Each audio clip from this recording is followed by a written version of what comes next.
Pohon Avicennia adalah salah satu jenis pohon mangrove yang lebih dikenal dengan nama api-api. Tumbuh di tepi laut, kuat menghadapi ombak dan pasang surut. Tapi, tahukah kamu?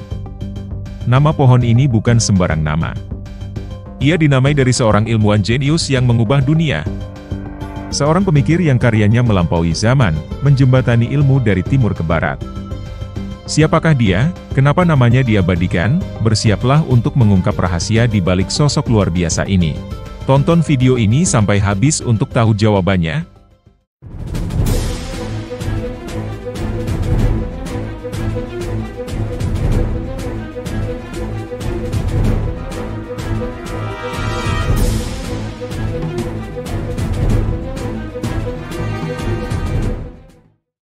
Sudah seminggu masuk bulan Ramadan nih. Gimana puasanya? Semoga kalian masih tetap semangat menjalankan ibadah di bulan yang penuh berkah ini.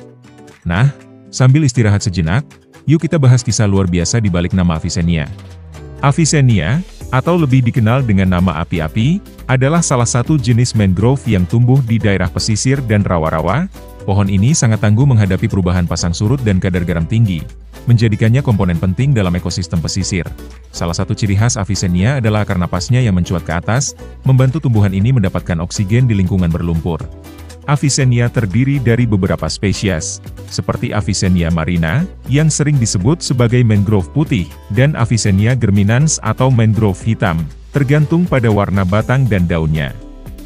Tumbuhan ini memiliki banyak manfaat. Daunnya bisa digunakan sebagai pakan ternak, dan buahnya dapat diolah menjadi tepung. Selain itu, Avicennia juga berperan dalam menyaring polusi air, menstabilkan garis pantai, dan menjadi tempat berkembang biak bagi berbagai biota laut. Tapi, tahu gak sih?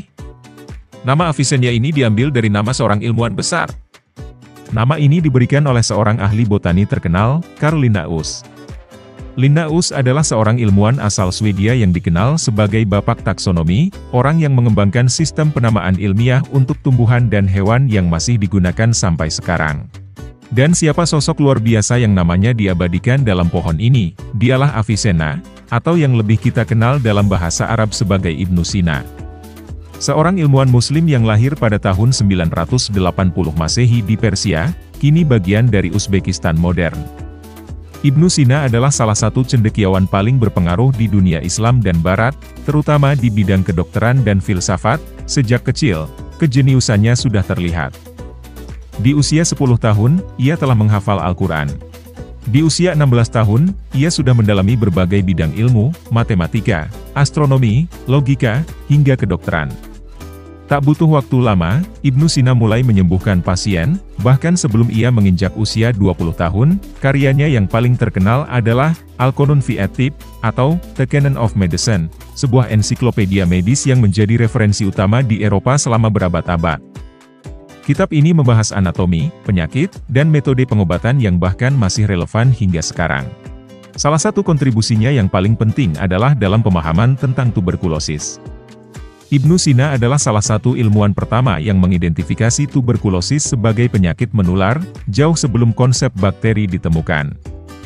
Ia juga menyarankan metode karantina bagi penderita untuk mencegah penyebaran penyakit, praktik yang kini menjadi standar dalam pengendalian infeksi. Namun, Ibnu Sina bukan hanya seorang dokter. Ia juga seorang filsuf, matematikawan, fisikawan, dan ahli musik. Ia menggagas konsep tentang kesadaran, eksistensi, dan jiwa yang bahkan menginspirasi pemikir Eropa seperti Thomas Aquinas. Tapi kenapa Carl Linnaeus memilih nama Ibnu Sina untuk pohon ini? Linnaeus mengagumi kontribusi Avicenna dalam dunia sains dan kedokteran.